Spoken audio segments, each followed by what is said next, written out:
Coming from The Next Web, Meta's CTO told employees to stop asking for more time off and use AI gains to build, quote, cooler stuff instead. So I think this is kind of an interesting and funny story to basically shows what happens when you destroy the culture at your technology company. This is something I've been screaming about for a decade, and basically everybody has been ignoring me. And now 2 plus 2 is winding up to be 4, right? So I talk about culture a lot. We used to talk about culture a lot in the technology world, in the startup world, basically until there started to be so much money, nobody cared about running a viable business anymore. And so what do we talk about when we talk about culture? Basically, it's the ideas and ways of doing things of the people of your organization, and that you want them to be very synergistic. You want them to be able to work well together, right? That basically your company should have a belief system about work and doing work, and that everybody in the company should, more or less agree with that company culture without necessarily having to be told, right? I think I talk about this with things like factories, right? So if you have a culture, a company culture for a factory, then punctuality is close to godliness. Right? So you have a factory, you have a certain period of shifts. Basically, whenever a shift change happens, all the lines in the factory have to stop for a minute. People have to be shifted out of the positions, and all of this stuff has to happen, right? So if you come 5 minutes late or 10 minutes late or 30 minutes late, that really is a truly massive problem for a factory or some of these types of businesses. And therefore, the company culture, right, really wants people to be punctual. They may not have to look pretty. They may not have to smell nice. They may not have to talk proper English, right? They just have to show up and do whatever the fuck it is that they're supposed to do for 8 hours, right? And so that is what the company culture is. On the other hand, like if you deal with technology businesses, and many technology businesses, they don't care when you show up to work. You can start work at 7 o'clock in the morning, 7 o'clock at night. They may not care where you work, but the most important thing is that when you deliver a product, or well, how it used to be, let me just say how it used to be, that when you delivered a product, that product worked, right? You couldn't use excuses of it's somebody else's problem, right? If you're in a factory and you were told what to do, and then whatever it is that you're doing is causing a problem, right? You shrug your shoulders. Like, look, I showed up to work. I did what I was told to do. Therefore, I'm fine. I'm in the right, right? That's a part of the company culture. Don't push, don't ask questions, do what you're told, right? Where in the technology world, you can show up to work, you can do your work at any period of time, but when you do your deliverable, that damn deliverable needs to work, right? If the requirements you were given were slightly off, you need to have dealt with that problem. If there was an issue with infrastructure that you needed to connect it to, you needed to deal with that problem. If the coding language that you plan to build your code base on doesn't do something that you didn't realize, you needed to figure out a solution, right? The most important thing in the technology world is that you deliver a viable product at the end of the day, and we don't give a fuck about excuses. Don't fucking tell me who the hell else screwed up. Tell me what you did when you ran into the problem, right? That's a cultural thing. So one of the problems that we run into in the technology world is for about a decade, we had 1% interest rates. Basically, money was incredibly cheap. Investors could make money by taking money from institutions, that type of thing, and then putting it somewhere else. So you borrow money at 1 or 2% interest rate. You then basically put that money somewhere else at a 20% yearly return, and you literally make 18% per year for doing that. So if you're able to move $10 million from point A to point B, you're making $1.8 million for doing that. If you can move $100 million from point A to point B, you're making $18 million a year for doing that. And so one of the things for these technology companies is they really wanted that investor money, right? They were desperate for the investor money. But the problem is their revenue wasn't necessarily that good. Their profit definitely wasn't necessarily that good. Their normal growth metrics were atrocious, right? For a lot of these companies. So how do you prove to investors that they should give you that $100 million, right? By showing them you are so successful because you need to hire people. Look at all of the people that we are hiring. obviously were successful. And so that is where we now have a cadre of quote unquote, and I do say quote unquote, technology professionals that were hired to be asses in seats. The problem is when we hire people to be asses in seats, you got to make them want to stay, right? One of the things I've talked about, right? I got into the technology world in the '90s. Again, I'm a veteran. I started in the U.S. Army doing electronics repair, and one of the things I'll tell you is, like in the early 2000s, many times when you were in IT departments, it was veterans. It was veterans. It was ex-government workers. It was people with basically that type of mentality. And so one of the things for me is like when Google came out with slides, when Google came out with ball pits, when Google started offering quinoa toast or whatever the hell, and nap pods in their corporate offices. I thought that was interesting, but I wouldn't want to actually work for any of those companies. You know what I'm saying? Like, as I've talked about many times before, if you put a beer tap in the office, that tells me to run the fuck away, right? I do not want to work for a company that wants me to drink beer at the office because that means they never want me to go home. Even when I am drinking alcohol and have a massive amount of liability, they still want me in that office. Hell no. I want to go, I want to do my job, I want to hit my marks, and I want to leave. Even if I only go a block down, right? Let's say this is in Seattle or if it's in San Francisco.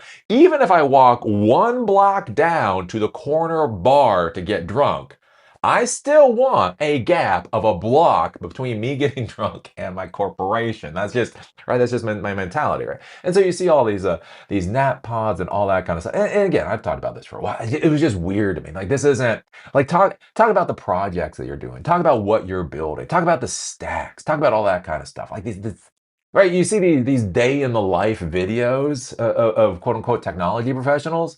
I didn't even know what to do. I didn't know what the fuck to do with them. I'm like, what again? What does avocado toast have to do with being a technology professional? I mean, do you want to see me unwrapping Cliff Bars while I'm doing support calls? That's what I used to eat. Fucking avocado toast? What? I used to get a Cliff Bar and a fucking lukewarm, lion coffee drink, right? Anyways, why I bring all this up is it's kind of interesting now, is as these companies have to start focusing more on profit and revenue and actually doing something successful, the issue is they have fucking destroyed their company cultures. We now have major technology companies that are filled with quote unquote technology professionals that are worried about a whole bunch of stuff in the world other than actually shipping a damn product. And here's the interesting question. What happens when your major corporation gets into that position? What happens when your corporation has to double down on productivity and your employees are more worried about fucking nap pods? That is not a happy place to be. But apparently that's where Meta is. That's where Meta is. Oh, Meta. Oh, it's so funny just to watch Meta right now. You just see Meta self-destructing under a CEO that should have been showed the door probably about 5 years ago. It is it is just a hilarious thing. So, anyways, Meta's Chief Technology Officer Andrew Bosworth told employees at a July question and answer that AI productivity gains should be used to build more products, not to take more time off. Oh my God! He's the devil incarnate! Can you imagine telling technology professionals that, yes, we are. Who the hell cares if it's AI? Again, let's go back to efficiency. Let's go back to efficiency. Meta is implementing systems to increase efficiency. They are getting efficiency gains out of these new systems. And as it becomes easier and it requires less time to do work, Meta is going to expect their employees that they are paying to when their original work gets done to then find new tasks to do. Yeah, that's how fucking evil Meta is. Whereas the Meta employees are looking at these efficiency gains and saying, "Hey, can we have more vacation time?" Oh, lordy.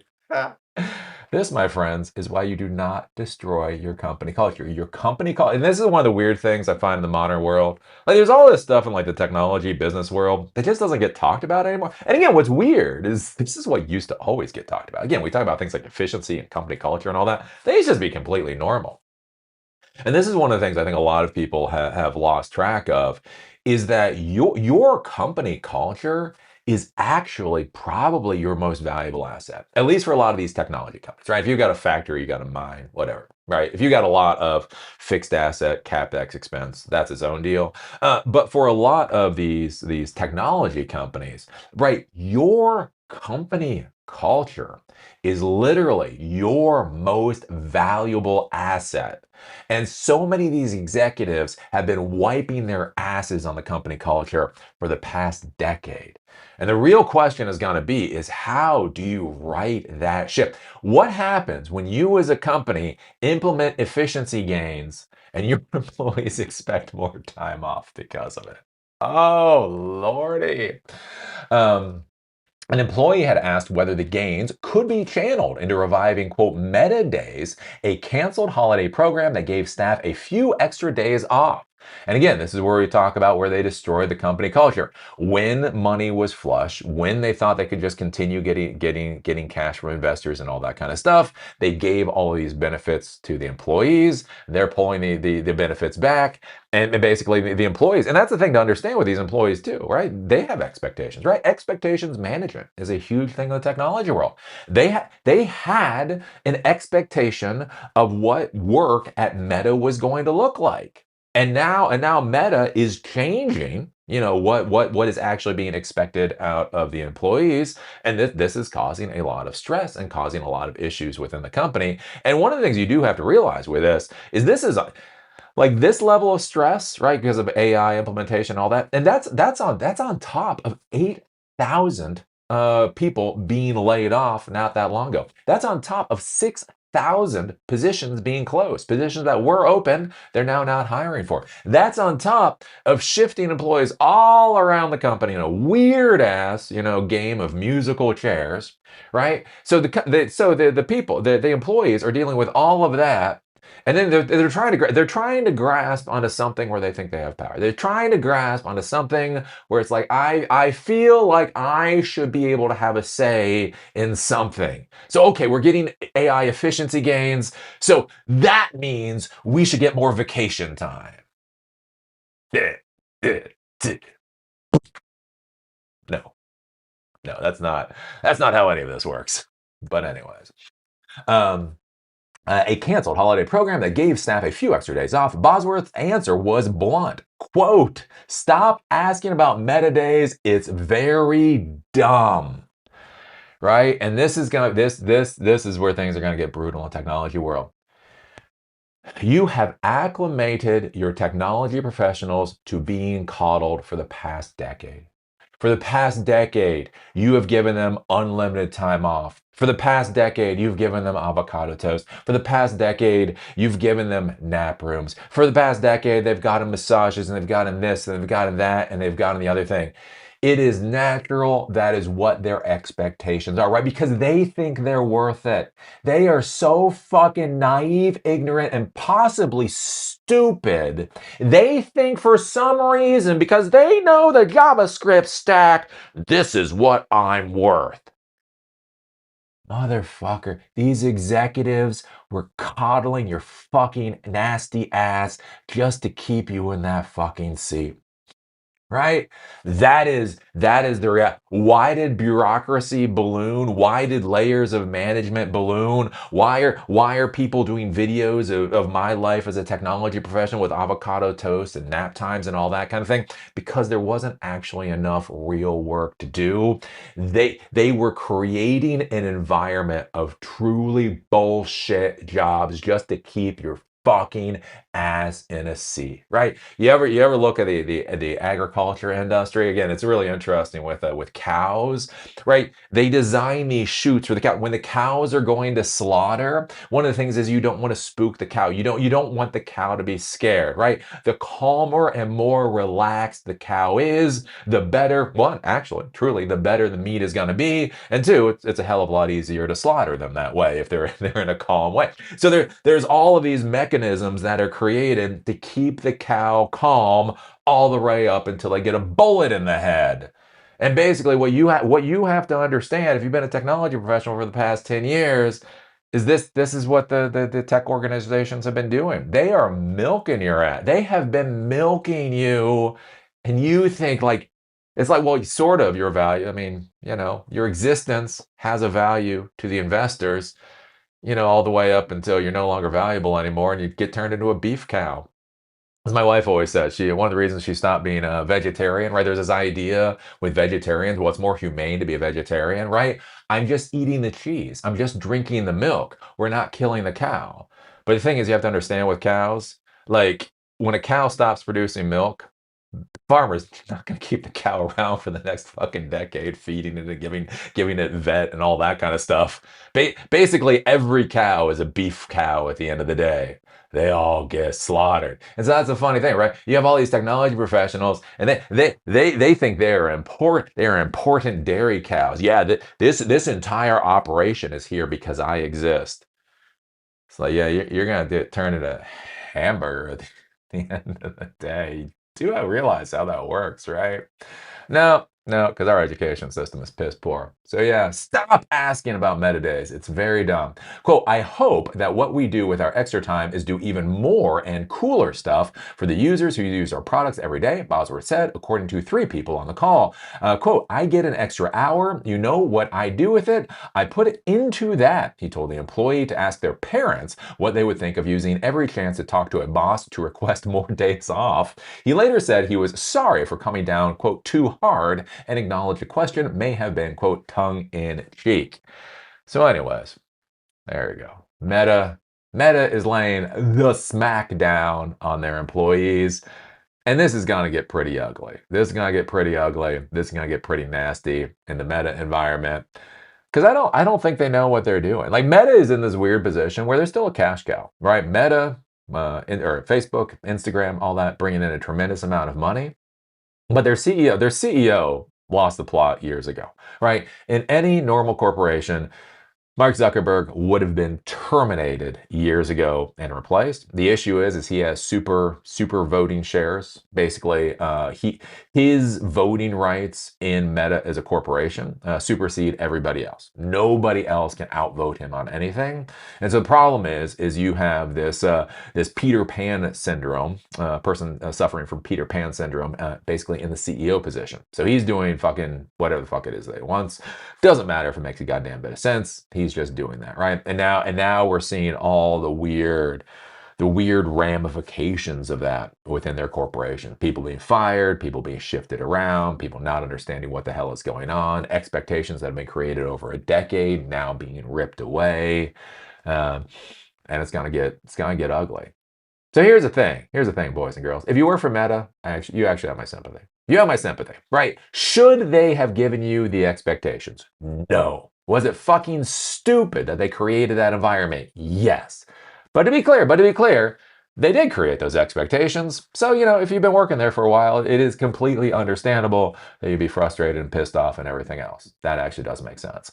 But for everybody else out there, again, you do have to realize, it's always, everything reverts back to mean. Everything reverts back to average.